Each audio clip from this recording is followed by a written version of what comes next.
Hello les amis, je voulais vraiment vous remercier du fond du cœur des témoignages que j'ai reçus après mon coup de gueule avant-hier sur le fait que YouTube m'ait effacé la vidéo sur le 11 septembre.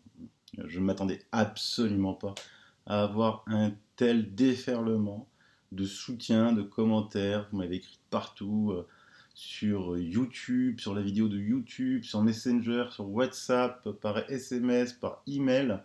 Alors, je suis très, très, très, très en retard dans les réponses.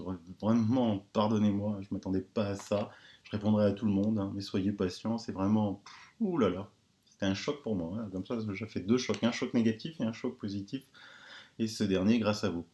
Alors, je voulais vous tenir au courant. Et bien sûr, c'est samedi, dimanche. Donc, d'après ce que j'ai compris, ce serait une dénonciation calomnieuse de plusieurs débunkers qui ont signalé ma vidéo et donc le robot de YouTube la supprime. Ça, je trouve ça inacceptable, inacceptable. Donc là, c'est samedi dimanche. On va attendre que les vrais humains chez YouTube, les deux trois humains qui restent, repassent bosser à partir de demain. Donc soit ils me la remettent, soit ils me la remettent pas. Donc s'ils me la remettent pas, comme je l'ai promis, une action en justice. J'ai demandé à un avocat parisien si c'était de son ressort, parce que vous savez que chaque avocat a des spécialités quand même assez bien spécifiques. Il m'a répondu j'adorerais. Donc voilà, bon, ça c'est déjà fait, l'avocat est trouvé. Et croyez-moi, il est très bon. J'ai l'habitude des avocats, j'ai l'habitude des procédures judiciaires, rassurez-vous, parce que je suis chef d'entreprise. Je travaille beaucoup ici avec le public. Vous savez qu'en France, le domaine public c'est plus de 50%. Je réponds à des appels d'offres. Et la première fois, quand j'ai répondu à un appel d'offres et que j'ai trouvé que la manière dont on a été écarté était un petit peu, on va dire, fallacieuse, j'avais décidé de porter plainte. On m'avait dit oh non, surtout pas, attention, fais pas ça, parce que sinon tu vas te mettre à dos le domaine public, tu pourras plus répondre à des appels d'offres, tu seras une sorte de petit mouton noir. Mais moi, je m'en fous. Je toujours détesté l'injustice, mais alors là, je déteste. Que je perde une affaire parce que je ne suis pas le moins cher, parce que je ne suis pas le mieux disant, parce que je ne suis pas la réponse technologique la plus idoine. Pas de souci, vraiment aucun souci. On n'est pas là pour gagner toutes les affaires. Je ne cesse de le répéter à mes commerciaux. Toutes les affaires, on ne peut pas les faire. Donc, mais par contre, quand je trouve qu'il y a quelque chose de louche là en dessous, et qu'il y a d'autres régions que les régions euh, qui sont dans le cahier des charges, je porte en justice. Voilà. Et j'ai très très très très souvent gagné. Donc il y a et je continue à répondre à des appels d'offres sans aucun souci. Donc là, je dirais en procédure, mais si jamais YouTube me dit que c'est une erreur et il me remet ma vidéo, je demanderai quand même officiellement avec mon avocat les raisons. Et si ces raisons sont que il y a des débunkers protégés par leur petit pseudo anonyme, bien sûr. J'ai rien contre l'anonymat sous YouTube ou dans les réseaux sociaux, parce que je comprends qu'il y en a qui ne veulent pas afficher leur nom et leur prénom, surtout dans les domaines dans lesquels on aime à disserter, mais que l'on utilise un faux pseudo, une fausse adresse email pour dénoncer le travail des autres, je trouve ça lâche. Voilà. Et donc, je demanderai à YouTube de conserver ces adresses IP parce qu'il faut qu'ils savent, ces petits lâches, que derrière leur faux pseudo, il y a une adresse Internet IP. Elle est IP fixe. D'accord. Donc, on retrouve votre adresse, votre domicile, le titulaire de l'abonnement. Et si ça continue, je ferai une action contre ça parce que YouTube ne peut pas non plus laisser faire ces faux pseudos, noyer Internet, faire la loi, dire ce qui est bon et ce qui est pas bon, comme le gang des pouces rouges. Donc on va mettre une pression dantesque aussi là-dessus sur YouTube. Après, j'ai aussi beaucoup écouté tous vos avis et il est clair que la situation ne va pas s'améliorer, qu'on va de plus en plus dans une dictature de la pensée unique. Ils veulent nous imposer ce qui est bon et ce qui n'est pas bon. L'homéopathie n'est plus bonne, elle est à dérembourser. Vive la chimie. Pourtant, l'homéopathie ne coûte que quelques millions par an à la sécurité sociale contre les 20 milliards de l'industrie chimique. Brossez-vous les dents avec du fluor parce que ça vous rend crétin, c'est super. Mangez 5 fruits et légumes remplis de pesticides et de fongicides, c'est bon pour votre santé. Vaccinez-vous, c'est excellent. Tout ça, faut que ça cesse, quoi. Je veux dire, ça suffit maintenant. Vous savez, euh,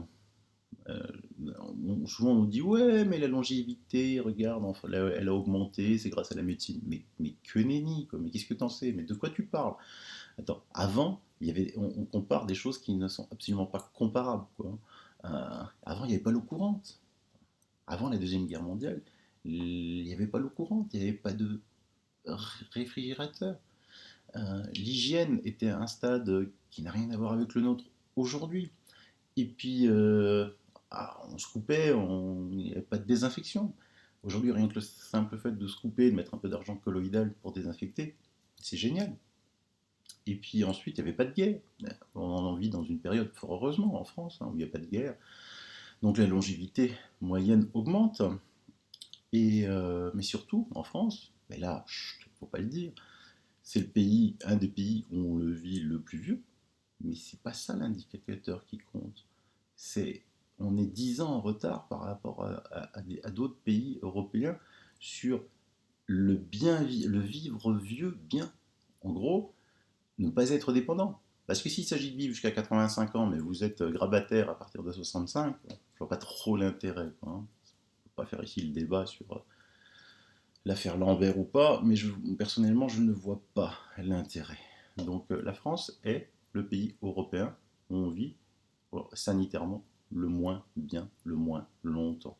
Européen, bien sûr, je ne compare pas à d'autres pays où l'hygiène n'a strictement rien à voir avec le nôtre. Donc il faut arrêter avec tout ça. Et donc, vous m'avez suggéré pas mal de choses. Je suis en train d'étudier des sites que vous m'avez fait découvrir, des plateformes que vous m'avez fait découvrir, alternatives. J'aime bien ça.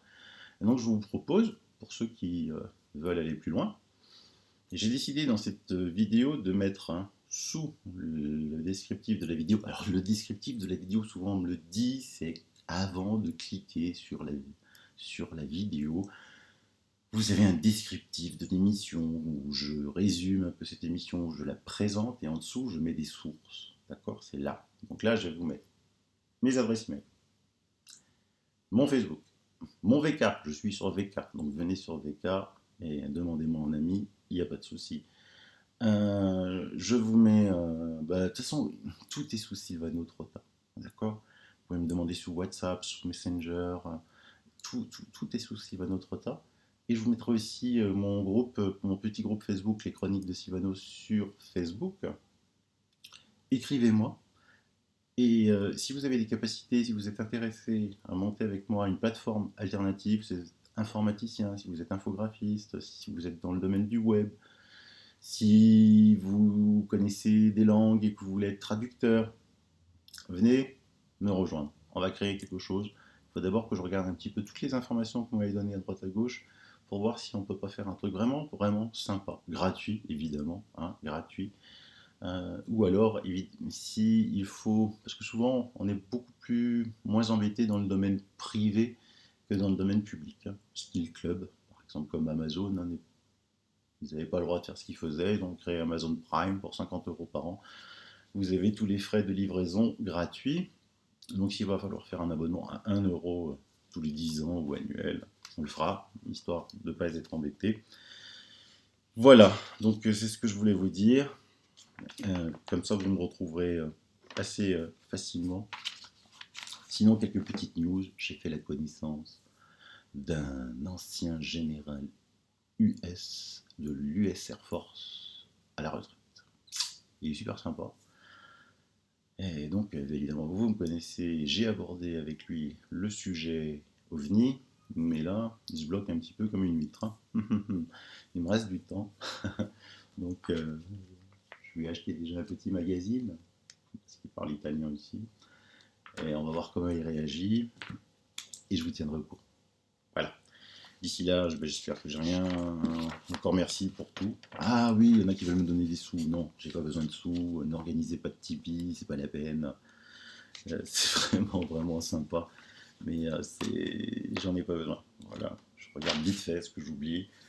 Mais vous êtes des abonnés exceptionnels. Je tenais vraiment à vous le dire. Soyez-en convaincus, vous êtes exceptionnels. Voilà. À très bientôt. Bye bye.